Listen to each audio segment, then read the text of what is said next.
para tenerla después. Muy buenos días a todos, creo que ya nos hemos ido conociendo. Mi nombre es Johanna Gutiérrez Sáenz, yo tengo a cargo los temas de mercadeo y comunicación acá en ESIJA Costa Rica.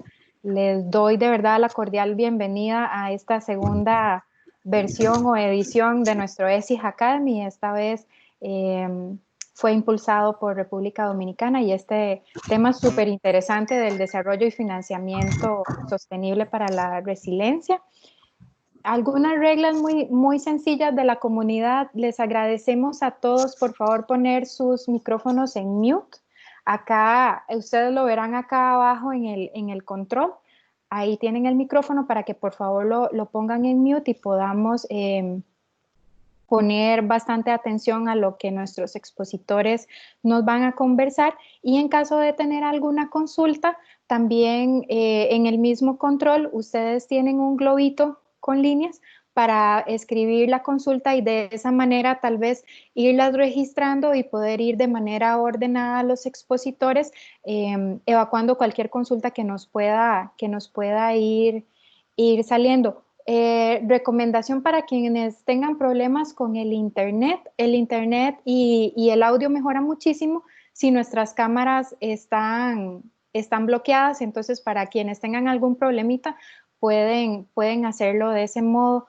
De igual forma, como ya es costumbre, les agradecería mucho si al final me pueden enviar una selfie de quienes estuvieron participando para tenerlo también como un recordatorio de todos los que estuvimos en esta sesión. Y les recuerdo que también yo me encargo de hacerle una pequeña edición para dejarlo en nuestra biblioteca también de recursos internos. Así que, sin más, le doy el pase a Gabriel, quien va a dar la bienvenida por Dominicana y también nos va a presentar a los expositores que vamos a tener hoy. Así que muy buenos días y cuídense mucho también. Bueno, muchísimas gracias, Johanna. La verdad que para mí es un verdadero placer introducir y presentar a estos distinguidos colegas y buenos amigos, Yomaira Martínez y Raúl Hernández. Ambos tienen una carrera bastante distinguida y paso inmediatamente a indicarle en detalle. Yomaira es fundadora y consultora líder de la empresa Greenergy Dominicana, espero que lo haya dicho bien, Yomaira, dedicada a servicios de asesoría estratégica en materia de sostenibilidad, energías renovables, medio ambiente y cambio climático. Es doctora en Derecho de la Universidad Iberoamericana de la República Dominicana, magíster en Derecho de la Regulación Económica e Enfoque Energía de la Pontificia Universidad Católica Madre y Maestra. También tiene una maestría en Políticas, Legislación y Gestión Ambiental de la Universidad Pablo Freire de Nicaragua, bajo el programa Derek Kafta USAID, junto a la Universidad Rafael Landívar de Guatemala, UNIBE y Tulane University de los Estados Unidos. Yomaira también es una consultora certificada en estándares de sostenibilidad del Global Reporting Initiative, auditora en procesos de certificación ISO 14001-2015, auditora certificada Biodiversity Check por la Agencia Alemana de Cooperación Internacional y EcoRed. Fue nominada en el 2019 como Influencer del ODS 12 sobre producción y consumo sostenible por el Programa de las Naciones Unidas para el Desarrollo de la República Dominicana. Yomaira cuenta con más de 13 años de práctica en sectores altamente regulados como energía, minería, residuos, y ha liderado proyectos de importante relevancia en materia ambiental y de cambio climático. Además, Yomaira también es docente de grado y posgrado en las asignaturas de regulación ambiental, derecho energético, contexto energético y otras materias. Entiendo que en UNIBE, ¿no, Yomaira? En Dominicana. Por su parte, Raúl Hernández posee un MA y un PhD en Economía de la Universidad de Rutgers en los Estados Unidos, con estudios también en la Universidad de Princeton. También tiene un posgrado y un MA en Macroeconomía Aplicada de la Pontificia Universidad Católica de Chile. A nivel de diploma, se destacan bastantes, sobresalen el de valoración de la Universidad de Oxford y Chicago, Administración Estratégica de Inversiones, Negocios Fiduciarios en el TEC de Monterrey, Diagnóstico Macroeconómico en el Fondo Monetario Internacional, Administración de Activos Financieros en el Instituto de Finanzas de Suiza, entre otros. Cuenta con más de 14 años de experiencia en áreas relacionadas a economía, sector fiscal, finanzas e investigación. Fungió como coordinador de asesores de la Superintendencia de Bancos de la República Dominicana, economista senior en la Dirección General de Aduanas de la República Dominicana, coordinador general de la Superintendencia de Pensiones y secretario técnico de la Comisión Clasificadora de Riesgos de Límites de Inversión en la República Dominicana. Actualmente es miembro del Consejo Directivo de Cebaldón, principal asesor en macroeconomía e inversiones de CF Consulting y forma parte del comité de inversión de Junque Capital. Además, en los años 2005, 2008 y 2010, Raúl fue ganador del premio Juan Pablo Duarte del Banco Central de la República Dominicana por distintos trabajos de investigación en el área de economía, sistema de pensiones y macrofinanzas. Sin más preámbulos y saludando nuevamente la presencia de los colegas de otros países, de El Salvador y Costa Rica, le cedo la palabra a Yomaira y a Raúl. Buenos días, feliz Día Mundial del Medio Ambiente, tanto para Raúl Hernández de CIEF como para nosotros en Greenergy. Estas son las formas en que nos gustan celebrar este día, porque nuestra motivación para trabajar es definitivamente transferir conocimiento, motivar a otros y sobre todo profundizar en cuál es el reto común que tenemos desde todas las disciplinas y las áreas de experticio que seguramente ustedes tienen, tanto como Raúl y una servidora. Déjenme ver si puedo compartir pantalla nuevamente. Ahorita lo intenté y no me dejaba. De todas maneras, Raúl la tiene por ahí y Joana también sí. Se la voy a pasar. Si no me dejas saber y te la comparto yo, si no. Ok, definitivamente el sistema por seguridad no me está dejando, pero ya la tiene Joana también. Okay.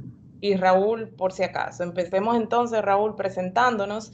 Greenergy Dominicana es una empresa que surge para precisamente apoyar al gobierno central, a gobiernos locales, a gremios empresariales y actores de la sociedad civil a implementar en la práctica lo que es la Agenda de Desarrollo 2030. Como ustedes bien saben, hay todos unos desafíos globales donde se nos han pautado las reglas a seguir en la comunidad internacional de naciones, y eso es lo que apoyamos a hacer desde Greenergy Dominicana.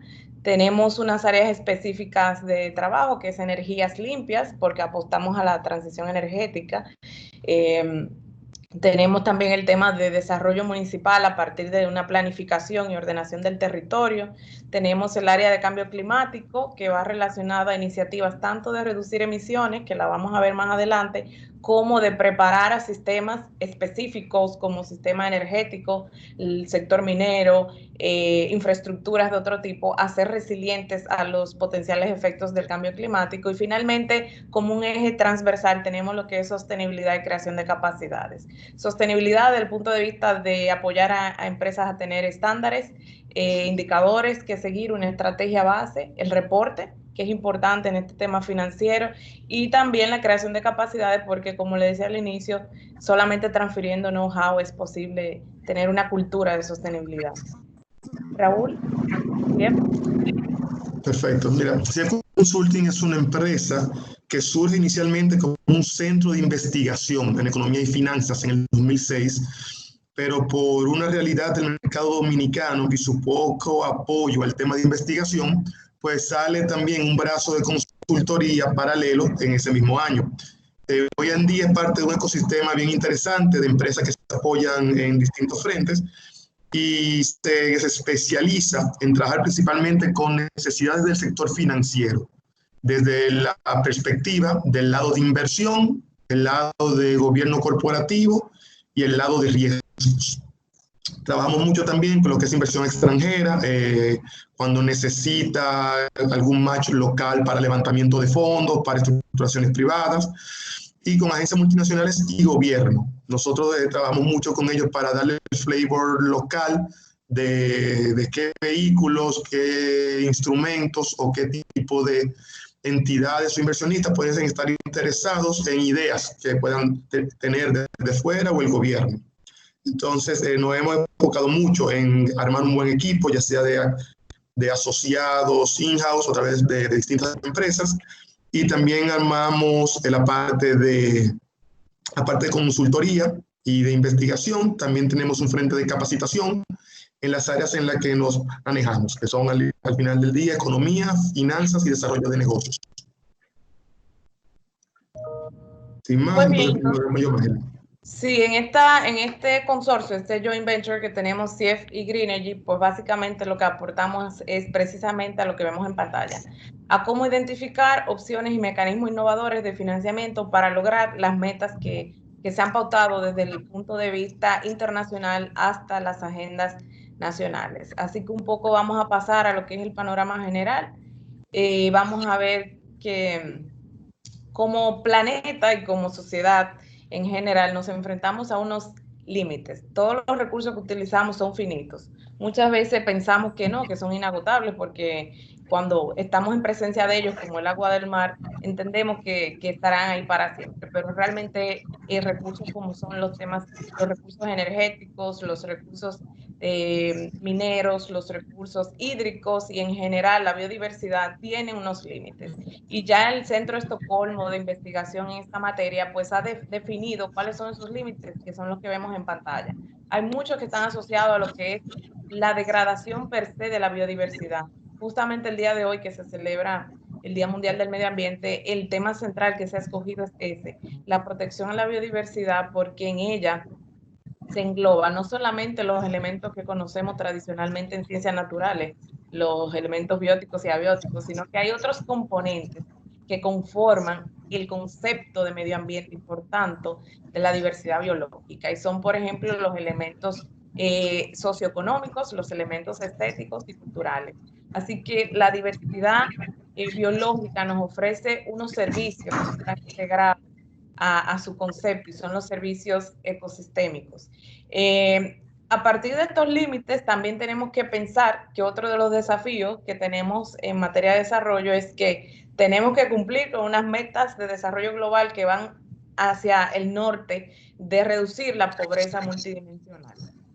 Sí, puedes poner la otra. Y cuando hablamos de pobreza multidimensional no se refiere únicamente a incrementar el salario mínimo, a que, bueno, haya más empleos, sino que también quiere decir garantizar calidad del aire, garantizar salud pública, garantizar un medio ambiente sano. Todos estos esfuerzos se llevan a cabo en un panorama como el que vemos en pantalla, una alta concentración de los gases que causan el cambio climático, y vamos a verlo más adelante, pero también una pandemia global que nos afecta considerablemente a todos por igual. Próximo slide. Y a propósito de esa afectación, pues ya desde la Agencia Aeroespacial Europea se estaba monitoreando cuando empezó la pandemia y cuando ha iniciado los procesos de cuarentena y confinamiento social, cómo ha variado la concentración de gases en la atmósfera. Y vemos en pantalla un monitoreo que hizo el Sentinel-5P de la Agencia Aeroespacial Europea en ese periodo de inicio de marzo para el territorio de China particularmente. Yo le puse el enlace ahí porque cuando entre van a ver esa variación en tiempo real de cómo se disipa la concentración de estos gases a partir de que los ciudadanos, las empresas están cerradas. Lo propio ocurrió en Italia. Con el próximo slide vamos a ver esa muestra del otro satélite que es el Copernicus. Ahí vemos también cómo a partir de que entra en confinamiento la población italiana, pues también se revela una menor concentración de un gas en particular que es el dióxido de nitrógeno, que es uno de los tipos de gases de efecto invernadero. Quiere decir que hay una relación directa de la protección a la biodiversidad, de garantizar calidad del aire con la actuación del ser humano en todos sus roles, desde el punto de vista de agentes productores como parte del modelo económico, pero también en el otro lado del modelo económico, que es como consumidores, como representantes de la demanda. Siguiente. Entonces, esto para poner un poco en el contexto del desafío que presenta cumplir los compromisos que hay en materia de derecho internacional público relacionado con sostenibilidad y cambio climático.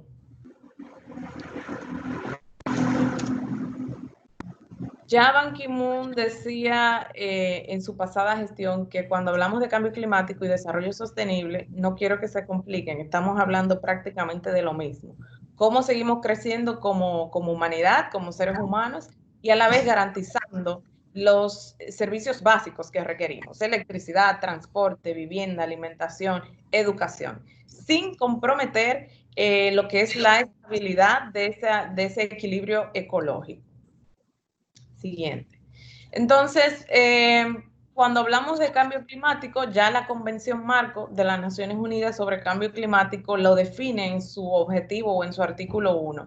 Es el cambio que se da directamente atribuido al ser humano, a las actividades que realizamos en nuestro día a día y que altera la composición que se consideraba como normal del sistema de clima observado, y esto es una particularidad importante que quiero que anoten por ahí, observado en periodos de tiempos comparables. Es decir, que si ayer llovió y hoy hace bastante calor y no llueve, no quiere decir que sean efectos del cambio climático, sino que tenemos que medir todos los 5 de junio de los últimos 30 o 20 años para poder tener una aseveración de que ha sido atribuido al tema de cambio climático o no. Por su parte, desde los 70 estamos hablando de desarrollo sostenible, y desarrollo sostenible es un concepto que pudiera parecer abstracto porque se combinan dos palabras muy genéricas, pero sin embargo, desde los parlamentarios europeos en el informe Brundtland hasta documentos más recientes como el que ponemos en pantalla, se define como satisfacer esas necesidades que hablábamos ahorita sin comprometer que nuestros hijos, nuestros nietos y bisnietos puedan gozar de esa misma satisfacción u usufructo de necesidades en el futuro. Así que, como ven, son dos retos principales del modelo económico que tenemos actualmente, dos retos que se comparten en la regulación, tanto internacional como nacional, y dos retos que nos permiten identificar nuevos mecanismos de financiamiento de la actividad económica per se. Aquí en pantalla les puse una gráfica de la CEPAL, donde básicamente nos muestra cómo va Latinoamérica respecto a una de las problemáticas que hablamos del desarrollo, que es el cambio climático. El cambio climático es causado por unos 8 gases de efecto invernadero. Entre ellos se encuentran el dióxido de carbono y el metano. Como ustedes saben, ambos, esos dos gases, están presentes en todas nuestras actividades. Dióxido de carbono en todos los mecanismos de transporte, también en el consumo eléctrico que hacemos en casa, y por su parte el metano está presente en todos los residuos orgánicos que nosotros disponemos en nuestros hogares, en los hoteles, en los restaurantes. Así que sabrán que es una presencia sumamente alta, pero también en nosotros está el control de reducir esas emisiones. Como región, América Latina y el Caribe contribuye con menos del 10%. En el caso de República Dominicana somos menos del 1% de las emisiones globales. Y ustedes dirán, pero si representamos tan poco en términos de emisiones de gases de efecto invernadero, ¿por qué es tan importante el tema de cambio climático? Y es debido a la alta vulnerabilidad y exposición que tenemos como región. Solamente en el caso de Dominicana y de Haití, siempre oscilamos en el ranking global de vulnerabilidad en los primeros 10 lugares. O sea que hay que prestar especial atención a nuestro nivel de vulnerabilidad y predicar con el ejemplo en lo que es la reducción de las emisiones. Siguiente. Así va el mundo en cuanto a la distribución de las fuentes de estas emisiones. El sector por excelencia con mayor contribución de gases de efecto invernadero es energía. Y cuando hablamos de energía, no es únicamente centrales de generación eléctrica, sino es también el consumo de combustibles fósiles por los diferentes medios de transporte. Transporte aéreo, transporte marítimo y transporte terrestre. Se calcula ahí en ese 71% de energía. Luego, el gran sector contribuyente al tema de cambio climático es agricultura. Y ustedes dirán, bueno, pero si estamos sembrando, ¿no es una forma de capturar? Pues depende dónde y cómo estemos sembrando. Además, depende también el tema de la fiscalización de la protección de bosques y de áreas protegidas, como es el tema de la Amazonía. Como ustedes también han vivido junto conmigo, las noticias del último semestre, incluyendo diciembre de 2019, han sido incendios forestales, depredaciones. Así que si bien es cierto que por el confinamiento hay una reducción importante de uno de los gases de efecto invernadero, también hay que prestar especial atención a cómo se va comportando el cumplimiento ambiental de la protección de bosques. Entonces, este cambio que hacemos y el consumo alto de, por ejemplo, carne de ganado vacuno, que tiene una fermentación entérica propia del animal, el mismo hecho de consumir la hierba y su proceso digestivo y las emisiones de metano, pues se asocia a ese 11%. Ya luego los otros porcentajes son más conocidos por todos los procesos industriales, que siempre es la gráfica que vemos en todas las referencias a contaminación, las calderas, ¿verdad? Que no siempre es humo malo, por ejemplo, y el tema de los residuos con un 3%. América Latina es un espejo de eso que pasa en el mundo. Energía lleva un 46%, y en el caso de la República Dominicana, el porcentaje correspondiente a las emisiones del sector energía oscila entre el 60%, 60-62% de emisiones. Siguiente. Para enfrentar estos desafíos que tenemos en sectores productivos claves a nivel global, y ya está pautado así en la Convención Marco de Naciones Unidas sobre Cambio Climático y en otros instrumentos que vamos a ver más adelante, se enfrenta de dos maneras. Desde el punto de vista de la adaptación, que son las iniciativas planificadas, preventivas o reactivas que se tomen para preparar a los sistemas naturales, a la población, a las comunidades, a las infraestructuras, para hacer frente a los posibles efectos del cambio climático. Como ustedes saben, algunos de los efectos del cambio climático es elevación de la temperatura, pero también es aumento del nivel del mar, aumento de la temperatura dentro del mar, acidificación de los océanos, blanqueamiento de corales, múltiples efectos complejos que se presentan en la naturaleza y que tienen un impacto en la economía. Desde el punto de vista de la mitigación, las acciones que se pueden tomar son precisamente en esas fuentes de los sectores productivos que vimos antes, tomar medidas que reduzcan las emisiones de esos gases. En el caso del sector industrial, pues una de las medidas por excelencia es la sustitución de la tecnología. Si antes teníamos una caldera menos eficiente o unos motores menos eficientes, pues apostar por tecnologías que consuman menos combustible y que también hagan una mayor productividad en el menor tiempo. Siguiente.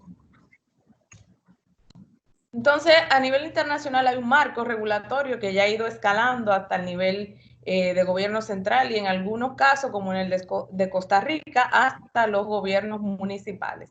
Tenemos la Convención Marco de las Naciones Unidas sobre Cambio Climático, que fue adoptada en la Cumbre de Río del 1992, y a partir de ahí empieza una serie de procesos de firma, de ratificación conforme a los ordenamientos jurídicos domésticos de los países firmantes. El objetivo esencial de esa convención era estabilizar la concentración de los gases de efecto invernadero. Como no se ha podido lograr esa estabilización porque el tema de la acumulación del particulado por millón de gases de efecto invernadero en la atmósfera ha sido tal que, a pesar de que hoy dejáramos de consumir electricidad y paráramos la economía, no deja de tener un efecto invernadero en la atmósfera. Ese efecto invernadero, recuerdan de su clase de ciencias naturales, no es más que el calor que se produce bajo la capa de la atmósfera, que usualmente el planeta lo regulaba por sí solo, pero a medida que fuimos industrializándonos, que llega la globalización y que estamos ya en el umbral de una cuarta revolución industrial, pues se ha acumulado en unas cantidades que ya no son digeribles, por decirlo de alguna manera, por el propio planeta. No ha logrado sacarlo fuera de la atmósfera y se han concentrado dentro del planeta. Eso está causando los efectos que hablábamos antes. Y por eso en el 92 se hablaba de estabilizar los gases. Ya hoy, con la adopción del Acuerdo de París en el 2015, pues el objetivo va más allá. Va a lo que vemos en pantalla, es a reforzar las acciones mundiales para frenar la amenaza del cambio climático, y estos refuerzos van en 3 líneas principalmente. Mantener por debajo de los 2 grados Celsius la temperatura global del planeta, y quiero que sepan que al día de hoy se vislumbra que no vamos a lograrlo, esto para el 2030. El tema de aumentar la capacidad de adaptación de las personas, de los sistemas económicos, de las infraestructuras a los efectos que conversamos, y el más importante, diría, porque sin este no podemos lograr ninguno de los anteriores, ¿dónde ubicamos los flujos financieros, que nos va a contar ya Raúl más adelante, para que nosotros hagamos esa transición a una economía baja en carbono y resiliente al clima? Esa es la meta al 2030. Entonces, para esos compromisos, cada país que firmó y ratificó el Acuerdo de París en el 2015, pues en el 16 empezaron a partir de mayo a enviar lo que son contribuciones nacionales determinadas, que no es más que el roadmap o la línea de acción, el mapa de ruta que va a seguir cada país para cumplir con esa meta.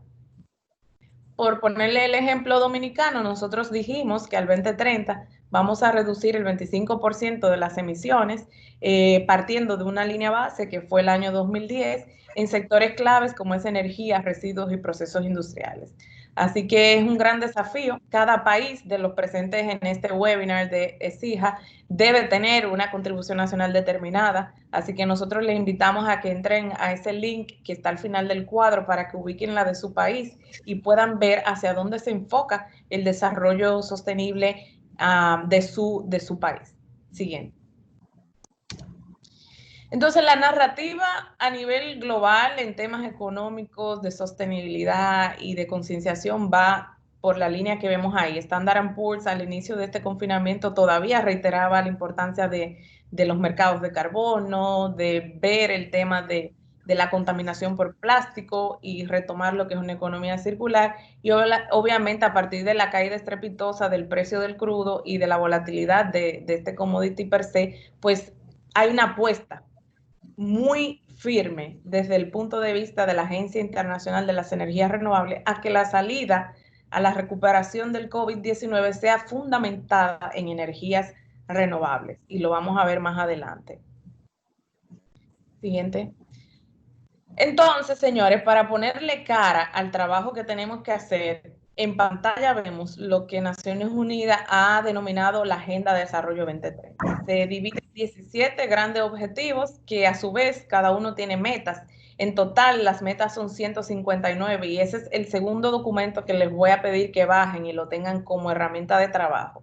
Si vemos de manera plana los 17 objetivos, quizás no nos da mucha información. Ahora bien, si lo vemos desde esta triple dimensión que es ambiente per se, únicamente enfocado a biodiversidad, sociedad y economía, vemos como sí están entrelazados. Y acá le hemos enfatizado 3 en particular. Por ejemplo, cuando hablamos del ODS 9, que se refiere a innovación, a infraestructura, pues ahí vemos que sin lugar a dudas la sustitución de la tecnología que tenemos actualmente en nuestros países es clave para catalizar el cumplimiento de otros ODS, como es el ODS 12, que se refiere a producción y consumo sostenible, al cambio en la forma en que estamos transformando materias primas para convertirlas en productos finales, y a la vez a la forma en que estamos consumiendo esos productos finales. Así también el ODS 7 habla de que nosotros al 2030 tenemos que duplicar la tasa de eficiencia energética con que estamos usando actualmente nuestros recursos, pero también incrementar la participación de las energías renovables. Así que esto claramente esboza que aunque haya un decrecimiento en los precios del combustible fósiles y quizás sea muy atractivo comprarlos, pues va totalmente en detrimento a los compromisos legales que hemos asumido en el plano internacional y en el plano nacional. Para conjugar, para conjugar estos dos panoramas desde el punto de vista del cambio climático y desde el punto de vista los ODS, pues el panel intergubernamental de cambio climático nos regala esta lámina, que es una armonización de cómo alguno de los ODS tiene un alto potencial de sinergia con las medidas de reducción de emisiones, que es mitigación de lo que es el cambio climático. Yo les he resaltado dos, el 7 y el 12 nuevamente, así que vayan anotando que esas son las claves por las cuales orientar a nuestros clientes. 7 y 12 porque tienen, como ven en azul, marcado bastante negrito, que esos objetivos tienen una alto potencial de sincronizarse con los compromisos de la Constitución Nacional Determinada y con los compromisos del Acuerdo de París, a pesar de que sean ODS. O sea que por ahí podemos tener acciones conjuntas que las métricas e indicadores puedan servirnos para reportar de manera eficiente las contribuciones. Siguiente. Aquí entramos en materia, entonces. Próxima lámina. Raúl, cuéntanos. Perfecto, ya me están escuchando, ¿verdad? ¿Me escuchan? Dígame si es... Ah, perfecto. Entonces me voy. Ok. Vamos a partir antes que nada, muchísimas gracias por la oportunidad de compartir con ustedes esta mañana y de verdad de hacerlo en un tema que tiene tanta trascendencia. Va a ser cada vez más importante y desde hoy nos comienza a poner una ruta de oportunidades de trabajo, negocios y de inversiones en el camino.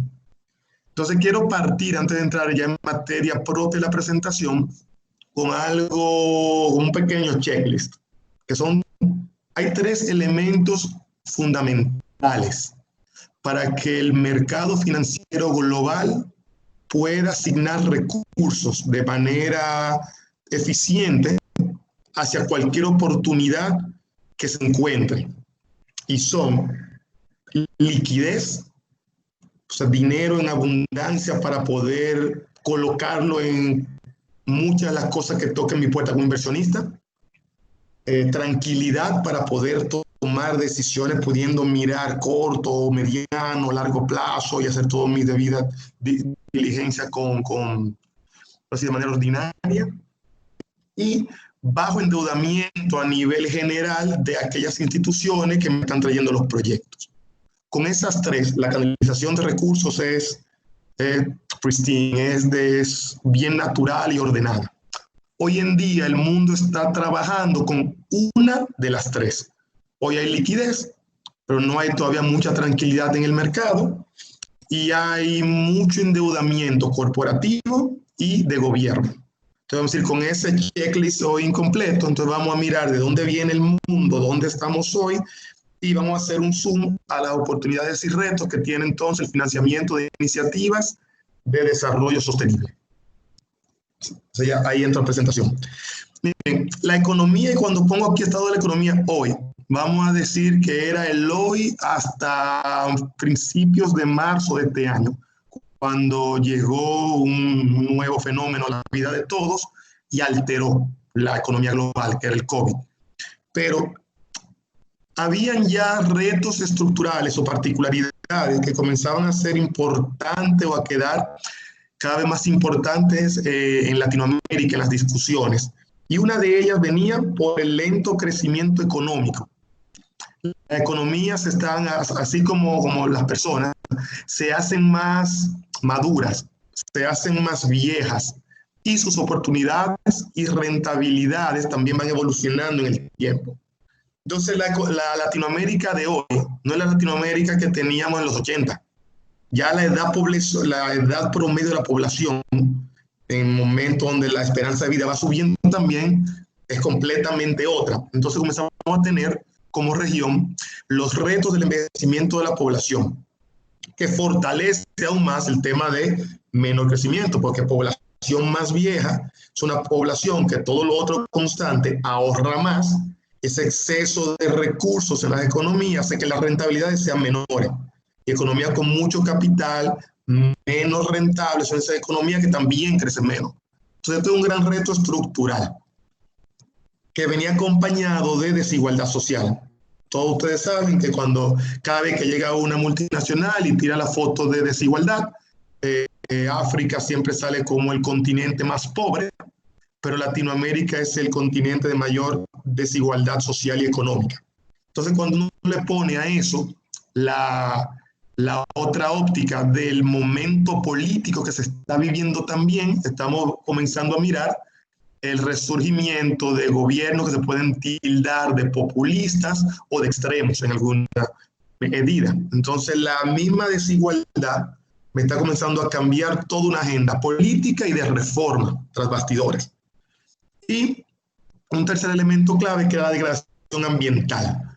Tenemos años hablando de tenemos que cambiar los modelos de producción, pero hay compromisos de gobierno, todavía hay mucho de mejores prácticas, hay muchas recomendaciones, pero todavía falta un proceso más, quizá más exigente, más limitado, más rígido en las economías a lo interno, propiamente dicho, que vaya acelerando esa transformación productiva de producción tradicional hacia producción, vamos a decir, más eficiente energéticamente y más conectada con más baja en carbono.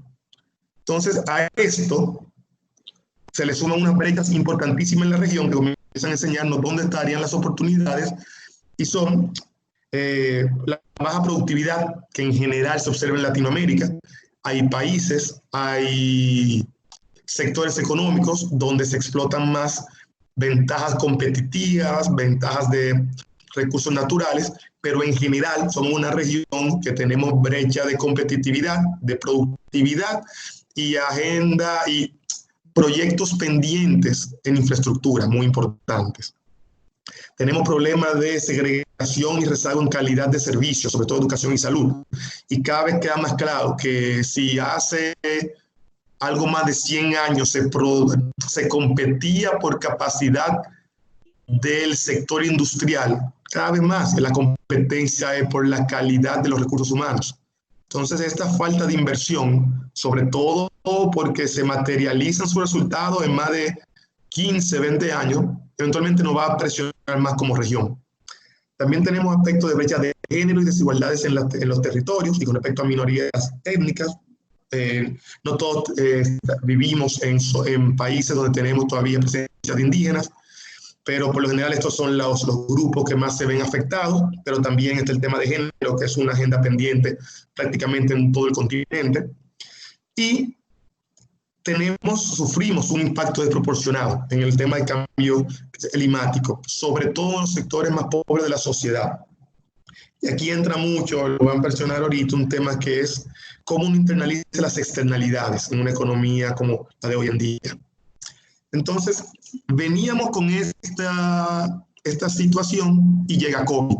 Entonces, COVID pone un reto adicional en el corto plazo. Pero entendemos que cuando esto se ordene, vamos hacia nuevas oportunidades o vamos a reflejar otra vez esas oportunidades que entendíamos debían comenzar a verse, pero vamos a tener que ordenar la casa con el COVID. Entonces, ¿qué pasa con COVID? La perspectiva de crecimiento global se deterioran aún más. En el momento que los países tuvieron que irse a confinamiento, donde por lo general todo lo que es consumo, todo lo que gran parte de lo que es producción y comercio depende de que el consumidor pueda pararse de su casa, ir a trabajar, recibir un dinero, o sea, por ingresos, por rendimientos o inversiones, e ir a gastar. Todo eso se deteriora, se destruye y comienza también a magnificar presiones sociales que habían comenzado a ponerse de manifiesto hacia finales del año pasado. Piensen en Chile con el tema de fondos de pensiones y cómo esa discusión de fondos de pensiones ahora también está incorporando el tema de devuélveme mi dinero que lo quiero para COVID.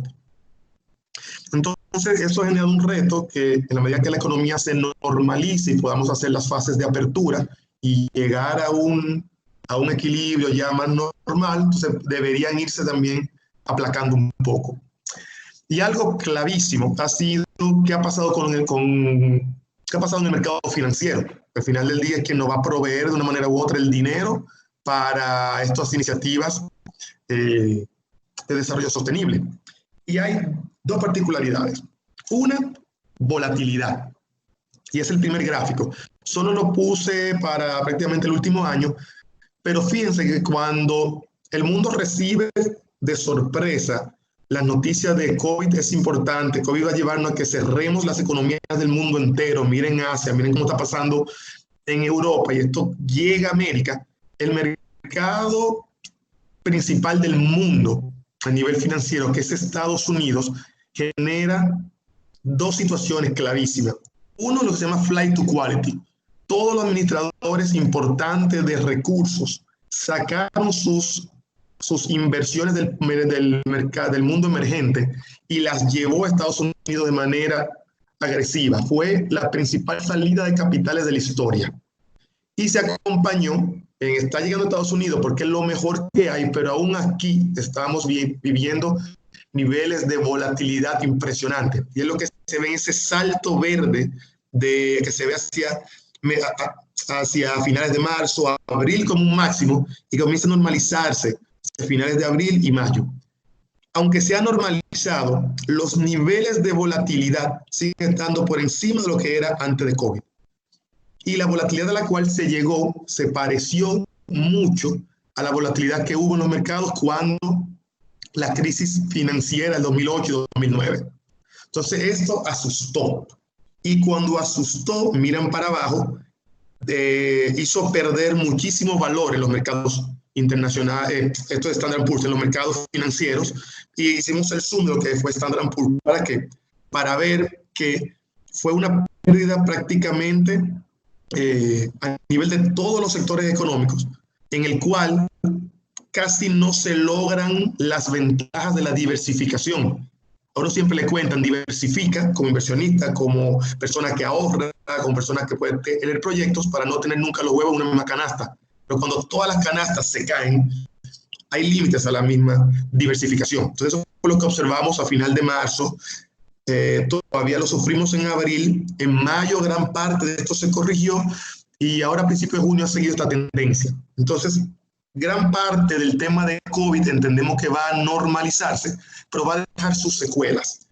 Y una de estas secuelas es en el aparato fiscal, porque economías que han dejado de producir a potencial por 2 y 3 meses y que ya venían en general con un dinamismo más lento que lo normal, entonces han comenzado a presentarle problemas fiscales que hoy en día no se están discutiendo, pero cuando pase COVID van a ponerse en la mesa de forma inmediata.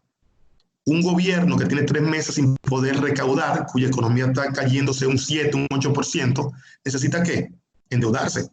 Muy pocos de nuestros países tienen un colchón, como por ejemplo, sí lo tiene Chile, que tiene un fondo de estabilización de los precios del cobre, y como tal, ha acumulado ya varios miles de millones de dólares para cuando las cosas se pongan feas, o esté la economía por debajo de ese normal, Chile tiene fondos propios que puede tocar para hacer política fiscal expansiva. Muy pocos países en la región, para no decir ninguno, tiene cosas similares. Entonces, en ese momento, ¿qué va a tocar? Que los gobiernos de Latinoamérica, con muchos otros gobiernos, con muchos otros privados, vayan a tener que salir a colocar sus bonos, a competir con inversionistas que todavía puedan tener miedo. Y ese es el entorno donde vamos a buscar plata en los próximos meses. Esto también ha generado que los inversionistas estén atentos y las economías estén sintiendo presiones en sus monedas. Casi todos los que estamos acá estamos en economías que no están dolarizadas, y me atrevo a decir que debemos haber visto cómo nuestros tipos de cambio se han ido deteriorando en los últimos 3 meses, y nuestras cuentas externas se han complicado también.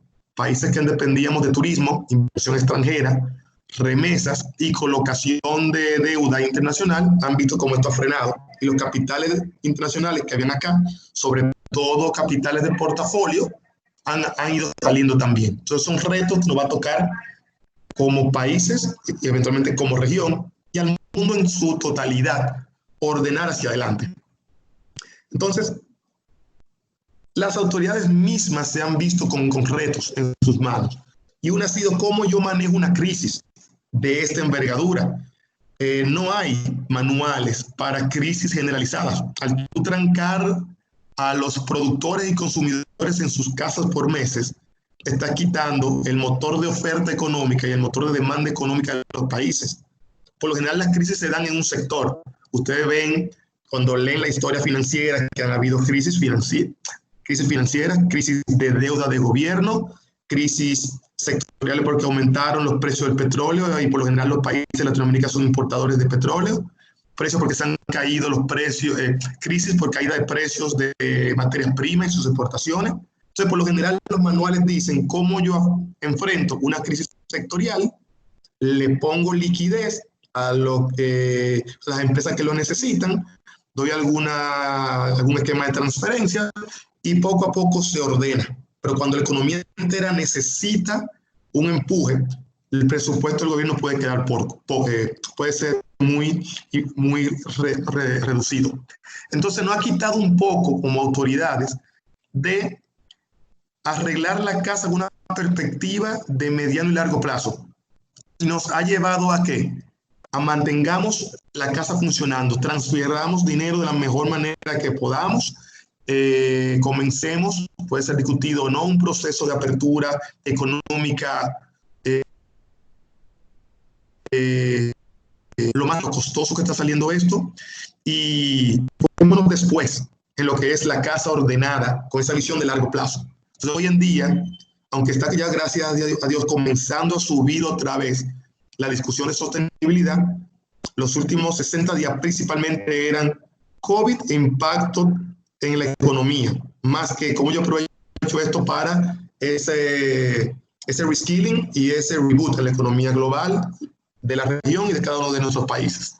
Entonces, aún en esta situación, un punto clave es, vamos a una normalidad. Nosotros somos de entender que vamos a un nuevo normal, a una manera nueva de hacer las cosas, pero nos vamos a introducir en la naturaleza propia de lo que es el ciclo económico, en la cual un momento de reducción de actividad económica eventualmente termina e inicia una nueva etapa de expansión. Esa etapa traerá sus grandes oportunidades y este no debe ser para nada la destrucción del ciclo económico. De aquí, eventualmente, se toca fondo y vamos a un nuevo salto. Y es lo que debemos comenzar a prepararnos para aprovechar. Entonces, el tema ambiental, que todavía en muchas discusiones se quiere ver como un tema divorciado del mercado financiero, cada vez está entrando más en la discusión.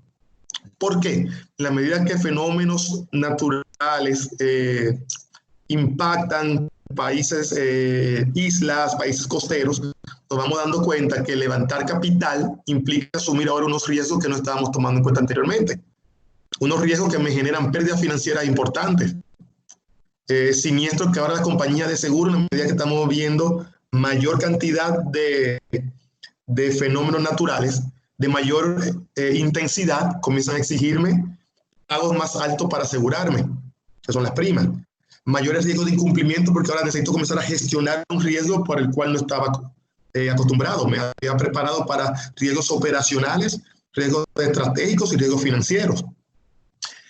Y todo eso va generándome un cambio de cosas a cubrir en el mercado financiero y uno más lento, pero que está llegando, que también es un cambio de mentalidad en el propio mercado. Y es necesario para poder eventualmente dirigir mayor cantidad de recursos hacia estas iniciativas. Entonces, ya la discusión ha cambiado. Posiblemente uno de los participantes más conservadores y lentos en asumir cambios, que son las autoridades monetarias y financieras, son los bancos centrales, las superintendencias financieras. Desde el 90, más o menos la discusión global aceptó que un banco central debía tener un único objetivo, inflación. Y esto se lograba si tenía bajo control ciertos objetivos intermedios, que podían ser crecimiento, podían ser el tipo de cambio y podían ser la estabilidad del mercado financiero. Pero ahora ya tenemos 36 bancos centrales con sus supervisores comenzando a llevar la discusión para que el sistema financiero de por sí sea más verde, para que las entidades financieras gestionen sus riesgos ambientales y para comenzar ellos mismos a contemplar los riesgos de desarrollo sostenible en su realización de política monetaria y fiscal. Eso va a ser muy, muy interesante porque estos son los que marcan muchas veces las pautas de largo plazo que sigue el mercado financiero. Si mi regulador comienza a exigirme incorporar un análisis de riesgo financiero producto de cualquier riesgo ambiental, riesgo climático derivado de cualquier objetivo de desarrollo sostenible, entonces voy a comenzar a exigirlo dentro de mi estructura también. Y es un poco lo que está pasando ahora. Este es un punto de inflexión, donde las mejores prácticas, donde la discusión internacional a nivel de multilaterales está comenzando a ser llevada a los gobiernos nacionales y al mercado financiero de a poco. Entonces, ¿por qué tiene que importarlo? Aquí hay dinero. Bueno, sí, hay muchos modelos, hay muchos supuestos en los cuales se basan estos modelos, pero vamos a trabajar con uno, inclusive tiene ya varios años en el tapete, y es uno de un estudio de Naciones Unidas del 2016, estima que solo adaptarse al cambio climático en los países en desarrollo genera oportunidades de entre 140.000 a 300.000 millones de dólares por año de aquí al 2030, y a partir de ahí entre 280.000 y 500.000 millones por año hasta el 2050. O sea que hay un mercado de que involucra muchos recursos, y si lo conectamos con lo que mencioné anteriormente, en un entorno, por lo menos los próximos 5 o 7 años, de gobiernos con restricción presupuestaria, porque tienen que pagar las deudas que tomaron para ordenar sus economías, entonces el rol está cada vez más claro que es para el sector privado acá, para los mercados financieros internacionales. Entonces, una de las iniciativas interesantes en la cual los gobiernos se están apoyando uno con otro, y con esto de alguna manera vienen también algunas iniciativas dentro de nuestros países, es el Green Climate Fund, un fondo verde del clima que se creó en el 2010, y su objetivo principal era contribuir a la reducción de emisiones de gases de efecto invernadero en lo que es la adaptación al cambio climático. Pero estos fondos, por lo general, lo utilizaban en los países, se siguen utilizando por países desarrollados, vinculados al Acuerdo de París, para proveer financiamiento a países en desarrollo. Y era una de las líneas en la cual se traía conocimiento y se traían recursos para llevar a los países emergentes a ir adoptando estas medidas. Porque por lo general la historia nos enseña, si solo nos piden cambio de comportamiento, nos movemos menos lento, así con esa exigencia viene plata, que es prácticamente el modelo con el cual opera el Fondo Monetario Internacional. Yo te presto, pero para prestarte, comprométete a todas estas reformas estructurales. Entonces, otro de las iniciativas en las cuales se sustenta esta discusión de financiamiento global es el One Planet Summit en el 2017, que se llevó a cabo con apoyo del presidente Macron de Francia, Antonio Guterres de Naciones Unidas y Kim Jong-un, en el cual se plantearon 12 compromisos para mantener entre las economías, pero quiero hacer énfasis en las últimas 4. Si no, la segunda columna, las últimas 4, que tienen que ver con el mercado financiero. Una era seguir profundizando el mercado de carbono, compatible con la perspectiva del Acuerdo de París, para ir formando cada vez más un mejor precio. Recuérdense que una de las primeras grandes iniciativas financieras acá era el poder tradear los ahorros de carbono que producían ciertas empresas en un mercado, y con eso generar ingresos financieros. Esto ha funcionado con algunas limitaciones, pero todavía no ha sido un mercado completamente explotable a nivel mundial. Se involucró de forma agresiva a los bancos centrales y a los negocios para comenzar a llevar las medidas para transitar y convertirnos en economías cada vez más bajas en la utilización del carbón. Se plantearon compromisos de movilización internacional de flujos entre bancos de desarrollo y los inversionistas institucionales. Acá va un poco de la visibilidad de lo que fue el evento.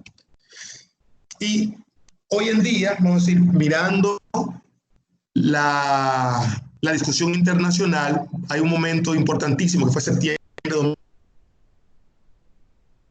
donde se realizó un nuevo diálogo de alto nivel, siempre con el apoyo de las Naciones Unidas, y se afinó más en los servicios y productos para catalizar de manera más rápida los recursos hacia estas iniciativas. Una fue la Alianza Global Investors for Sustainable Development. El link está disponible en internet. Y comienzan a movilizar y gestionar con compromisos colectivos cerca de 16.000 millones de dólares entre alianzas público y privadas. ¿Cómo vamos a ver toda esta información? ¿Cómo vamos a enterarnos de los proyectos? ¿Cómo vamos a enterarnos de lo que esos proyectos quieren? A través de plataformas. Este año se comprometió un grupo de países a desarrollar una plataforma para financiar el desarrollo, y también las economías de la Unión Europea en generar su propia plataforma llamada New European Green Deal. A nivel de los requerimientos necesarios para lograr la conexión entre objetivos, países, objetivos mundiales, objetivos países y metas individuales, un grupo independiente de científicos que acompañó toda esta discusión desarrolló el documento llamado El futuro es ahora, ciencia para lograr el desarrollo sostenible, que son necesarios mirar porque un elemento clave en esta discusión es los proyectos necesitan tipificarse formalmente como sostenibles para poder recibir fondos que estén destinados a estas actividades. Entonces, estos lineamientos van incorporando cada año las nuevas investigaciones, las nuevas formas de poder justificar que son sostenibles para mantenerse así en el tiempo y para poder cada vez más ir creciendo de la mano de los inversionistas internacionales. Y el último punto, la plata también se va a poder encontrar con la ayuda oficial al desarrollo, sobre todo cuando los gobiernos nacionales comiencen a dirigir mayor atención mediante alianzas público-privadas y mediante normativa que haga de interés invertir en estos proyectos. Las alianzas público-privadas van a ser importantísimas porque si los gobiernos van a tener mayores restricciones presupuestales, son de por sí los vehículos apropiados para canalizar estos recursos con perspectiva de mediano y largo plazo y de una manera ordenada. Entonces, estos son 5 bullets bien interesantes de dónde institucionalmente hablando podemos comenzar a mirar el direccionamiento del dinero internacional. Y los recursos tienen, vamos a decir, 3 dimensiones a nivel general. Instituciones especializadas, instituciones internacionales, instituciones tradicionales nacionales. Y a nivel de las especializadas, miramos fondos de pensiones, compañías de seguro, private equity y fondos soberanos. Y quiero hacer un zoom a fondos de pensiones y compañías de seguro. ¿Y por qué? El estudio que cito se hizo en el marco del inicio ahí de la crisis financiera del 2008, pero permitió ver que los fondos de pensiones en el mundo y las compañías de seguros terminan siendo dueños de casi 70% de los activos mundiales, aunque gran parte de estos se operen a través de fondos de private equity, family offices, vehículos especiales. Los dueños finales muchas veces, fíjense la magnitud, terminan siendo fondos de pensiones, compañías de seguro. Y en esta línea que debe venir y está comenzando a verse un cambio de paradigma y un cambio de exigencia en el mercado. Por lo general, si yo soy un inversionista, mi política de inversión la estructuro de corto, mediano y largo plazo y toco como largo plazo inversiones que entiendo tienen una maduración de más de 3, 5 años, 7 años, por eso es muy de private equity o mucho de infraestructura, de proyectos de infraestructura que tienen una inversión importante y necesitan un tiempo para madurar. Y separo corto y largo plazo por maduración de proyecto y por liquidez. Pero por lo general yo no tengo ningún tipo de exigencia de sostenibilidad al momento de yo decir este proyecto de largo plazo. Entonces, eso ha venido cambiando muy de la mano del principal fondo de pensiones del mundo, que es el fondo de pensiones del Japón, y su anterior manager, que hoy en día es el catedrático de sostenibilidad de la Universidad de Oxford, donde él comenzó por principio a exigirle al administrador de fondos de pensiones que comenzara a exigir a las instituciones a quienes le invertía una política de sostenibilidad, un seguimiento a esa política y unos primeros y unas evaluaciones periódicas con fines de auditoría de que esos principios se tomaban en cuenta continuamente y se defendían. Entonces, fíjense cómo ya la discusión internacional, el interés o posiblemente la oportunidad de negocio, pero más que nada basado en mejores prácticas o en discusión, está comenzando a ser una exigencia. Entonces esa exigencia comienza a obligarte a aquellos que buscan dinero, que son muchos en el mercado, entonces a comenzar a sentirse obligado a cumplir con estas. Entonces, en la medida que esto pase de ser un fondo de pensión de referencia, comienza a ser una práctica habitual en el mercado, sobre todo quizás de primer mundo, pero cuando llega a nuestros países, entonces el mercado de inversiones de desarrollo sostenible va a tener un boom impresionante. Si no, va a haber crecimiento importante, pero necesitamos pasar a exigencia para que haya este mega boom. Entonces, estas oportunidades se dan hoy en día en desarrollos, en productos que van para cambio climático, energía que gusta mucho a los inversionistas internacionales y locales, e infraestructuras verdes. A nivel internacional, las agencias de cooperación son las que tradicionalmente están poniendo más plata en los proyectos que cumplen con principios o con políticas de desarrollo sostenible, entidades de intermediación para el desarrollo y algunos inversionistas institucionales, sobre todo el lado de family offices. Hay familias que han acaudalado, que han tenido suficiente ya acumulación de activos y una visión de largo plazo y comienzan a exigir también en sus inversiones esta mirada de sostenibilidad.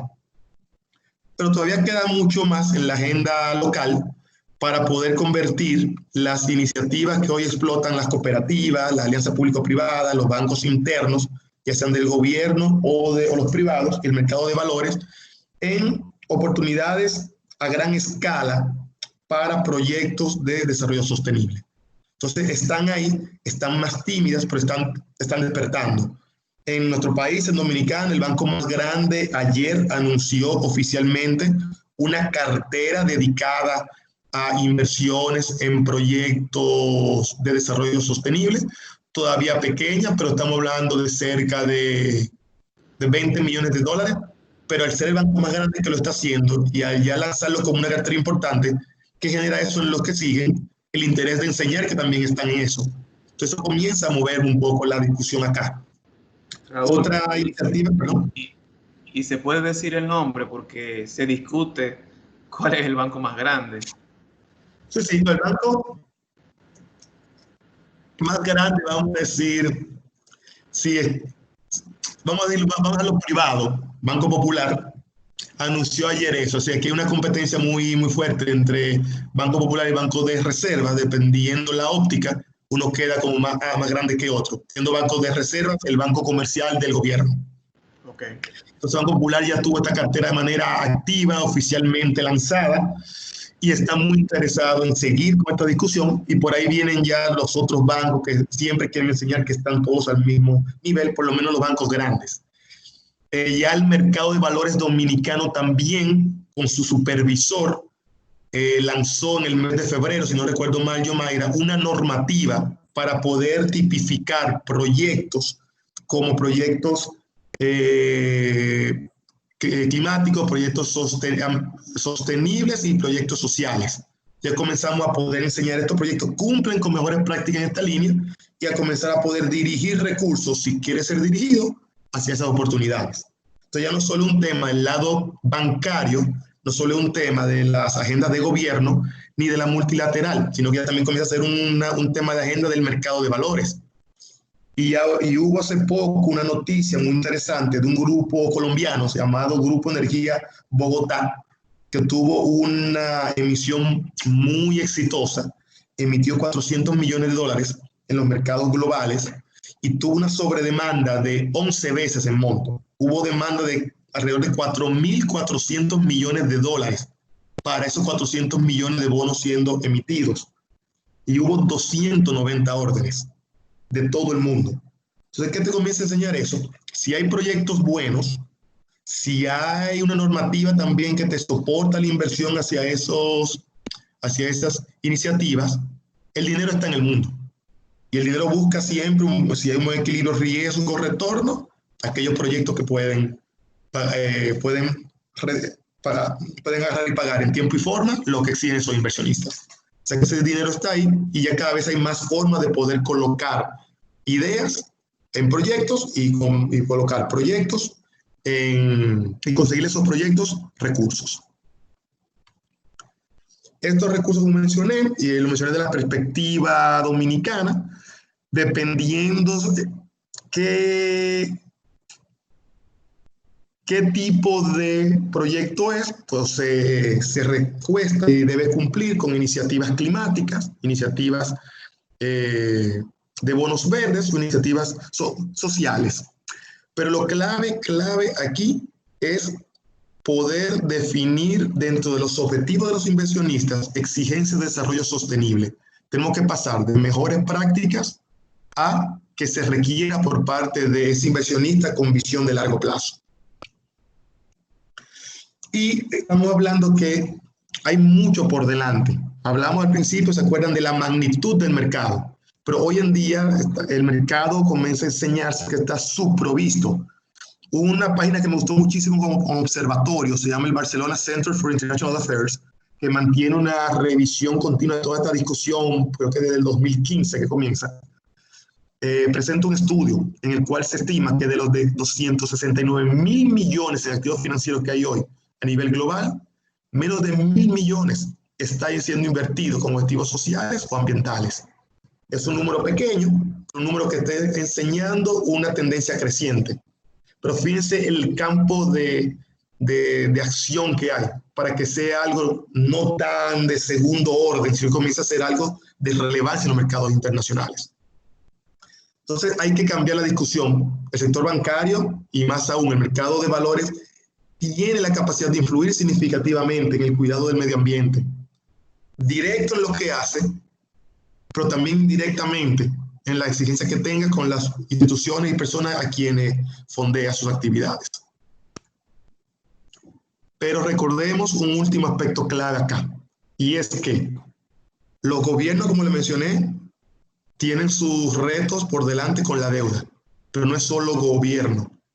De por sí, el mercado privado también está enseñando ya, por lo menos primer mundo, que es donde tenemos buena información, porque el gran reto en Latinoamérica es que hay muy poca información de endeudamiento corporativo y endeudamiento familiar. Pero miren la gráfica izquierda y sobre todo miren la tendencia que se acelera después del 2008. Ustedes pueden preguntarse por qué. Y no es solo Estados Unidos. Si miran a la derecha, miramos los últimos 4 países y vemos que el crecimiento que han tenido en promedio las empresas en colocar bonos en los mercados de deuda y tomar prestado supera, los cuadritos amarillos muestran, supera el crecimiento natural de sus economías. Entonces ustedes miran que la capacidad de generar ingresos en promedio de las empresas está atada al crecimiento de la economía, pero su generación de endeudamiento va por encima. Esto es un gran indicador de que mañana puede haber problemas en cómo gestionar esa deuda. Entonces, ¿por qué? Y esa tendencia en los últimos 10 años se da por el comportamiento que tuvieron los bancos centrales en la última crisis del 2008, cuando el sistema financiero se estaba quedando sin liquidez. Por primera vez actuaron 7 bancos centrales del mundo el mismo día, bajando tasas de interés y comenzando un gran proceso de llenar el mercado financiero de liquidez. ¿Qué tanta liquidez se le metió al mundo? Si ustedes miran que Estados Unidos mide aproximadamente 20 trillones de dólares el PIB de Estados Unidos en un año.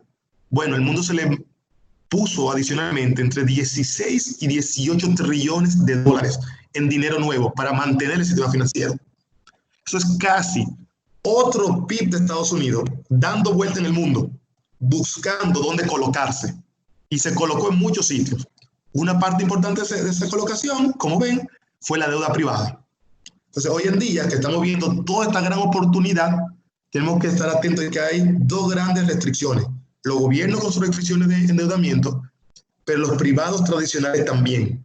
Entonces, aquí vamos a tener que trabajar mucho con vehículos especiales e inversionistas institucionales con vocación a largo plazo. Instituciones como el BBVA, así como mencioné, la visión local del Banco Popular, ya comienza a tener también activamente instrumentos organizados y en cantidad para el financiamiento sostenible, en tres dimensiones, lo que llaman financiamiento verde, que es el componente principal, con financiamiento para proyectos verdes certificados, financiamiento corporativo, para proyectos, para proyectos nuevos, no solo en curso, y también para soluciones minoristas, no solo va a decir corporativo, pero también banca retail. Tenemos también inclusión financiera y emprendimiento. Hay toda una oportunidad en emprendedores, más que realmente quizás en el establishment empresarial e industrial, en que van a ser los que generen esta discusión y estas oportunidades. Y ahí tienen muchos programas de inclusión financiera, préstamos a emprendedores vulnerables, a mujeres, e inversión de impacto. Y finalmente, infraestructura sostenible, trabajando particularmente con negocio agroindustrial. Y a nivel del mercado de valores, tenemos 4 grandes líneas que son las que hoy en día han movido más el mercado, que son energías renovables, energía energética, eficiencia energética, perdónenme, edificaciones verdes y movilidad eléctrica. Entonces, hoy en día ya hay un landscape real y una discusión de cómo puede ir esto creciendo hacia adelante. Hay una iniciativa muy importante que es la de Climate Initiative Bonds, en la cual uno comienza ya a tener, fíjense, las primeras cuatro columnas, comenzamos a ver esas bolitas más resaltadas que las columnas subsiguientes.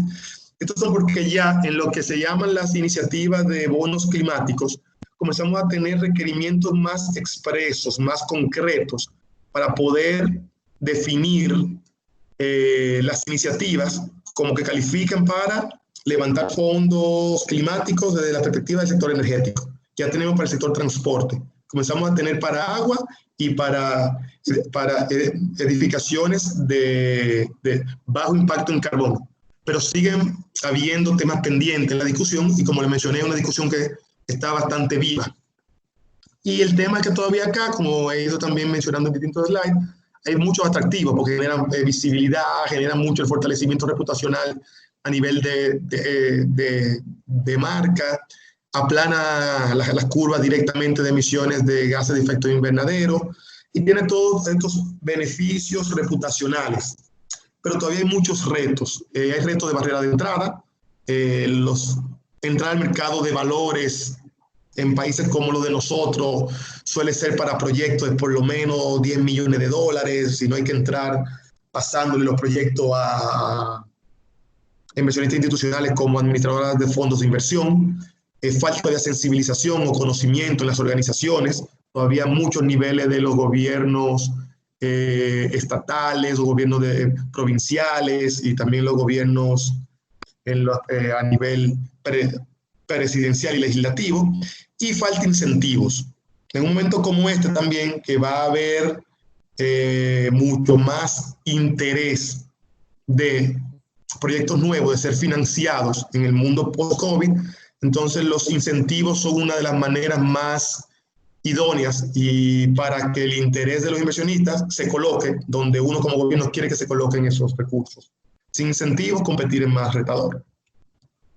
Ahí devuelvo la palabra a Yomaira, ya con la sesión de recuperación verde.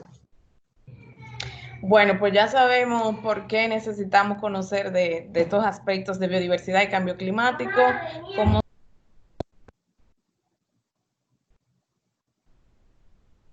un anuncio ahora.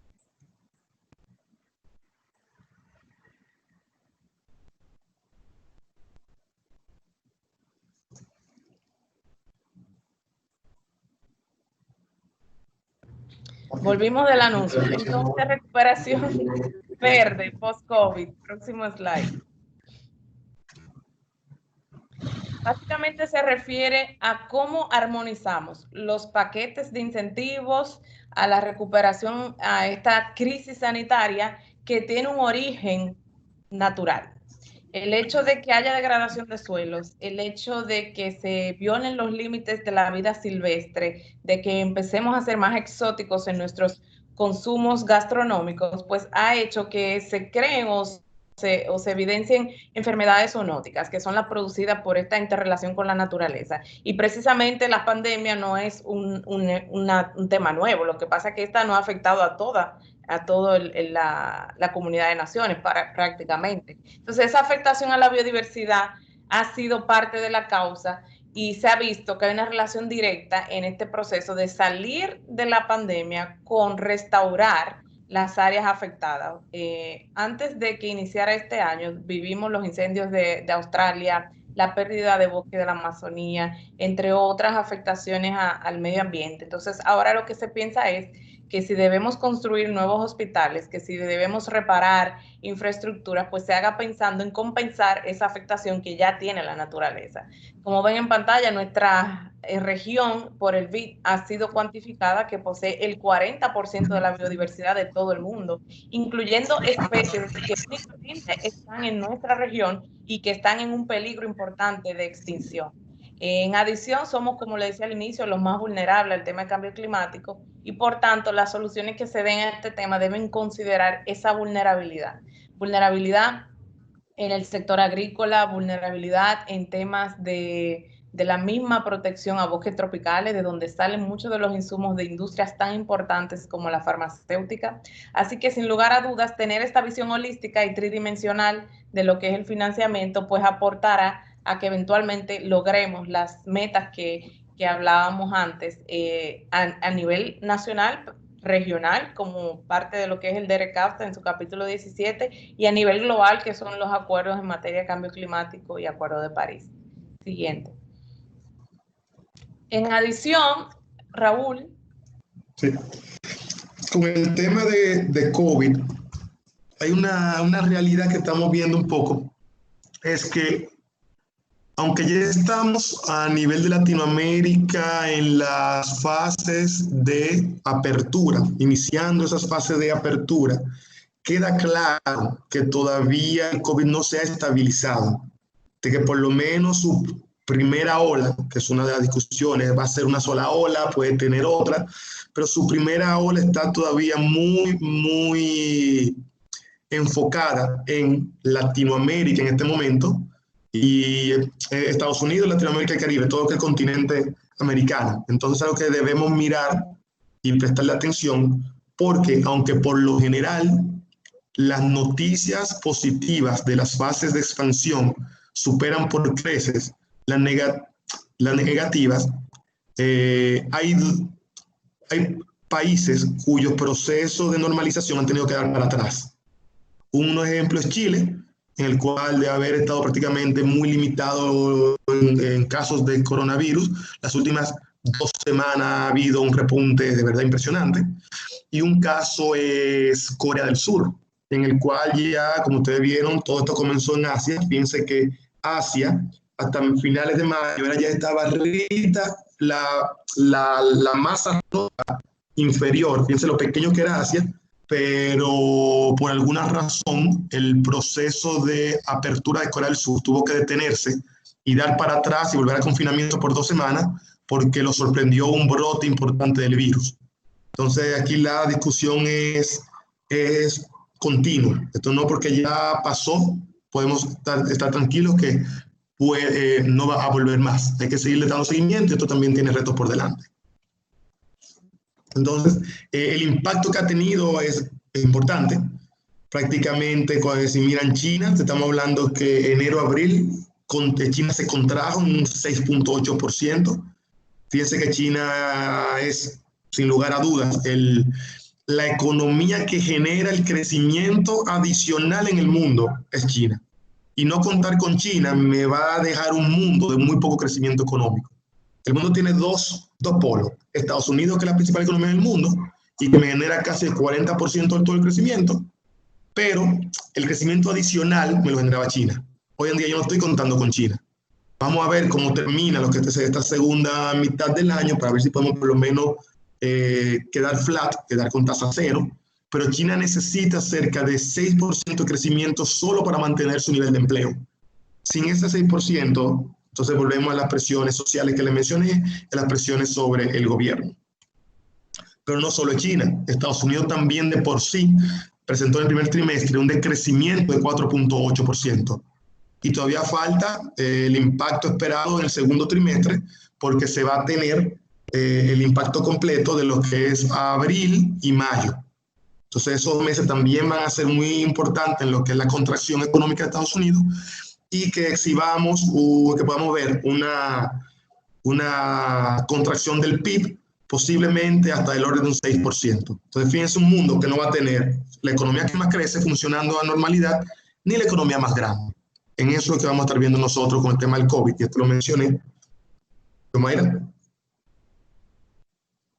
Sí, si quieres, entonces, vemos al inicio hablábamos de la narrativa mundial desde Standard & Poor's y ahora desde el lado de Europa con el tema de la salida verde, vemos que ya al día de hoy, al inicio de esta semana, pues se firmó un acuerdo entre una red de entidades europeas, británicas en su mayoría, para forzar que los gobiernos europeos asocien la recuperación post-COVID a la meta de ser carbono neutral para el 2030. Es decir, que la cantidad de esas emisiones de gases de efecto invernadero que causan el cambio climático sean llevadas a cero o a menos cero, que es otra meta.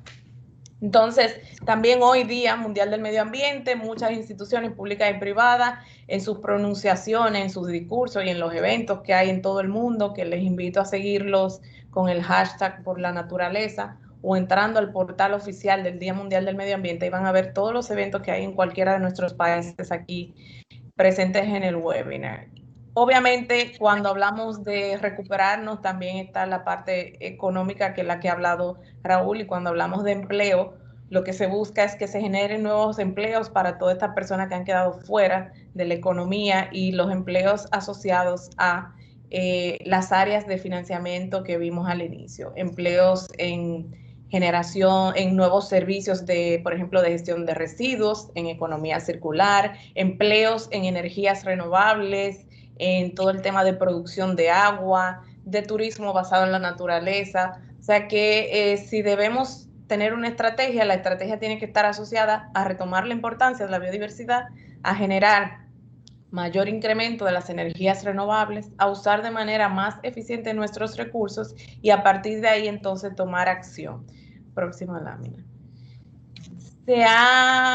También se han establecido otras coaliciones a nivel de entidades y organismos internacionales, como lo que vemos en pantalla, y esas se llaman economías verdes, asociados para una economía verde inclusiva. Ahí está desde las organizaciones de Naciones Unidas que tienen que ver con trabajo, con industria y con medio ambiente, así como también el PNUD y otras entidades europeas y económicas como es la OCDE.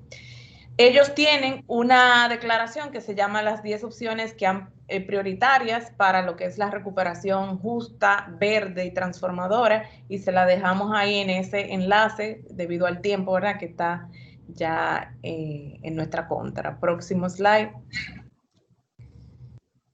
Cerramos un poco resumiendo los aprendizajes que ha dejado la gestión de la pandemia para los temas de sostenibilidad.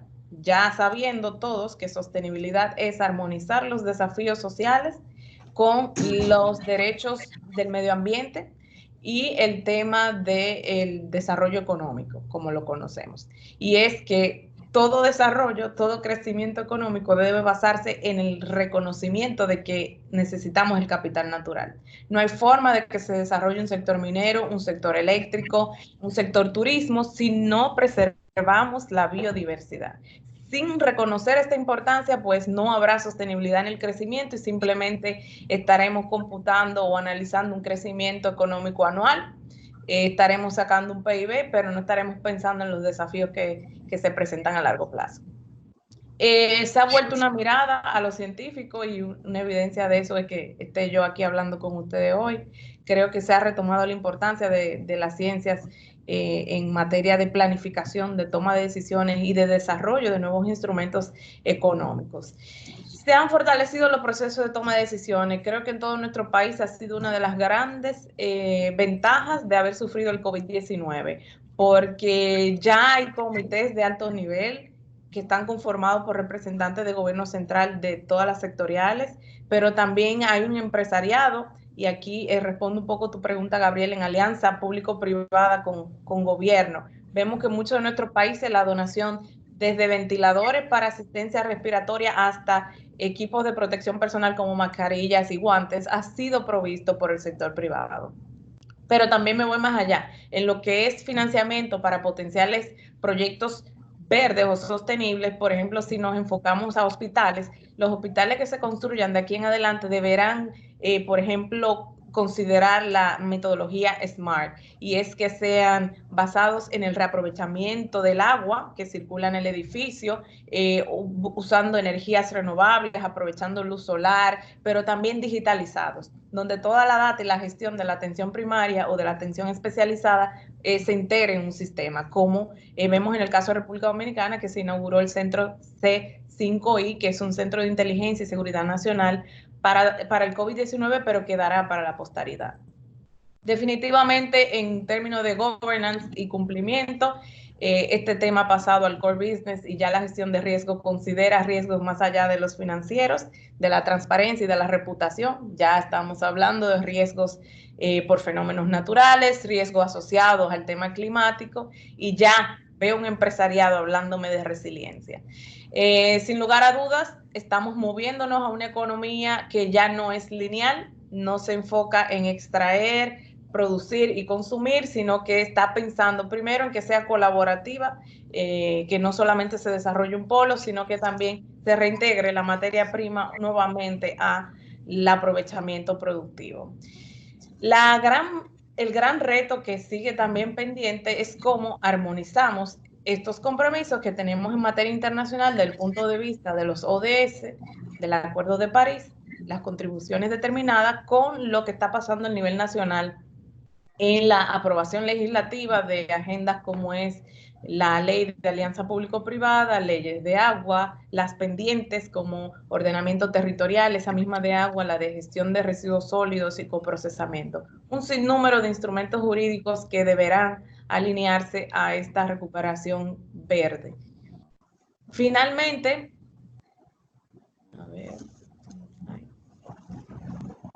entendemos que la inversión en energías renovables podrá ser una fuente de esas metas que hemos hablado desde el punto de vista social, económico y ambiental. La apuesta que hay por bonos sociales, por ejemplo, para financiar la construcción de los hospitales que le he comentado. La movilización de la financiación, como hablaba Raúl, a pesar de que hay una gran oferta, todavía no es suficiente, y es importante cómo seguimos transformando el sistema financiero mundial para alcanzar esa métrica. Los gobiernos siguen limitados, sobre todo porque las finanzas públicas están asociadas primero a servicios fundamentales y a la agenda fundamental, y todavía no se ha elevado los sistemas de financiamiento para que también el sector privado apoye estas causas. Es necesario pasar a mejores prácticas a partir de lo que son los esquemas de fondo de pensiones y también de los seguros. Las tecnologías juegan un papel fundamental, y de ahí que apostemos a FinTech y también a la llamada cuarta revolución industrial. Esa cuarta revolución industrial también está asociada a una ola de derechos fundamentales y de nuevos compromisos para las empresas desde el punto de vista de la autogestión. Cómo yo implemento nuevos estándares para también apoyar al gobierno a cumplir con estas metas nacionales e internacionales. Pues para nosotros, señores, ha sido verdaderamente un placer. En la última lámina les dejamos nuestra información de contacto. También esta presentación ha sido pasada a Johanna para que la circule entre ustedes, y ahora estamos disponibles para sus inquietudes.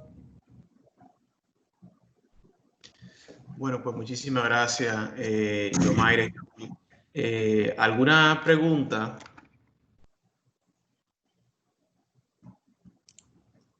Todo claro.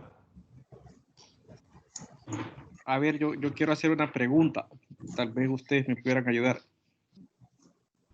En El Salvador, básicamente, tenemos el sector cafetalero, es el que básicamente es el pulmón del Salvador.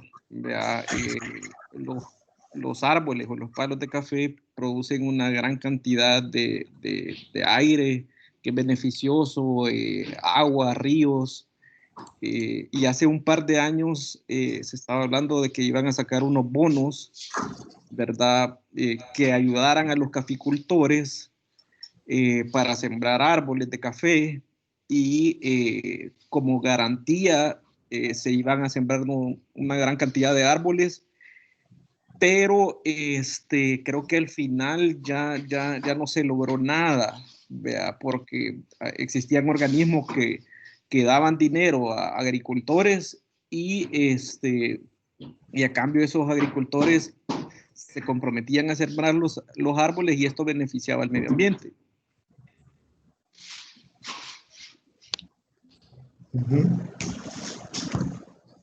No sé si ustedes saben de eso o si se ha dado en sus países esa emisión de bonos, pues. No aún. En el caso particular del bosque, independientemente del cultivo, los procesos de colocación y de garantía de esos fondos tienen que estar asociados a un proceso de sensibilización y de capacitación de los caficultores, porque si ellos no entienden que a largo plazo sus acciones de sembrar y de cosechar este bien tienen una repercusión en que haya un flujo financiero para ellos, entonces difícilmente pondrán atención a las métricas que deben garantizarse con respecto a la producción del café. Hay otros mecanismos de apoyar el sector caficultor y es, por ejemplo, las llamadas NAMAs, que son las acciones nacionalmente apropiadas de mitigación. Recuérdense que mitigación es la reducción de las emisiones de los gases de efecto invernadero. Entonces, ese tipo de NAMAs pueden obtener financiamiento por sí solas como iniciativas a través de los fondos, no solamente del clima, sino de fondos establecidos, por ejemplo, por el gobierno alemán para apoyar a países en vías de desarrollo. Entonces, ahí básicamente lo que se plantea es desde el diseño del proyecto, contabilizar cuántas toneladas de CO2 equivalente puede reducir una X porcentaje de siembra de café. Y eso asociarlo también con medidas de, por ejemplo, de capacitación de los caficultores y sus familias de cómo preservar la cuenca. Entonces ahí vemos que hay dos tipos de medidas en un solo proyecto. Se reduce por las emisiones por captura de carbono, por las plantas de café, pero también hay adaptación porque se prepara a esas familias, se prepara a ese sector a que pueda hacer frente, por ejemplo, a una sequía prolongada y todo eso basado en lo que son fondos especializados, en este caso, financiamiento climático. Raúl, ¿tú quieres aportar algo más? Sí, Gilio, la experiencia que he tenido en financiamiento a proyectos como ese ha sido más a través de fondos de desarrollo. Había una iniciativa muy interesante italiana que quería fondear el desarrollo agropecuario a nivel general, pero en distintas líneas. También estaba muy agresivamente el tema del café. Hizo un piloto aquí muy exitoso, eso terminó el año pasado, se documentó, se subió para que a través de la FAO se levantaran mayores fondos para hacerlo ya a mayor nivel en Latinoamérica. No sé en qué ha quedado, porque al llegar febrero y marzo con esto muchas discusiones se han parado, pero por ejemplo iniciativas como esa pueden poner mucha plata, no necesitan complementariedad, no necesitan otro inversionista, ellos están dispuestos, siempre que hayan planes de negocios bien organizados, a poner plata y esperar el tiempo necesario para que retorne ese dinero en tiempo y forma al inversionista. Pero a nivel de mercado, como bono, realmente no he visto. Puede terminar siendo parte de una colocación privada a través de algún fondo que tenga varios proyectos, pero no he visto colocaciones tradicionales de bonos en esa línea.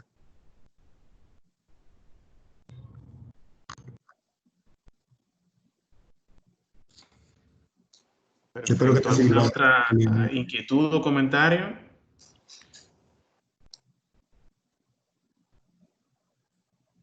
Bueno, Johanna, creo que estamos listos. Agradecer nuevamente a Yomaira y a Raúl. Johanna, no sé si tú quieres cerrar. Sí, y pues muchísimas gracias a todos por acompañarnos hoy, a Yomaira y a Raúl y a Gabriel y Écija Dominicana, que nos propusieron este interesante tema y precisamente en el Día Mundial del Medio Ambiente. Muchas gracias a todos los que se quedaron durante toda la hora y restito que llevamos conversando sobre esto. Yo les cuento que la próxima semana se edita este video y se deja en biblioteca interna para quienes quieran consultarlo. Recuerden, los que también quieran participar del selfie para la publicación, se los agradezco que me lo hagan llegar. Y pues creo que ya no les quitamos más tiempo. Muchísimas gracias a todos. Cuídense mucho, traten de quedarse en casa y espero que nos veamos pronto. Gracias a ustedes y un placer. Gracias a todos. Hasta luego. Buen fin de semana a todos. Igualmente. Chao, buenas tardes. Chao, hasta luego.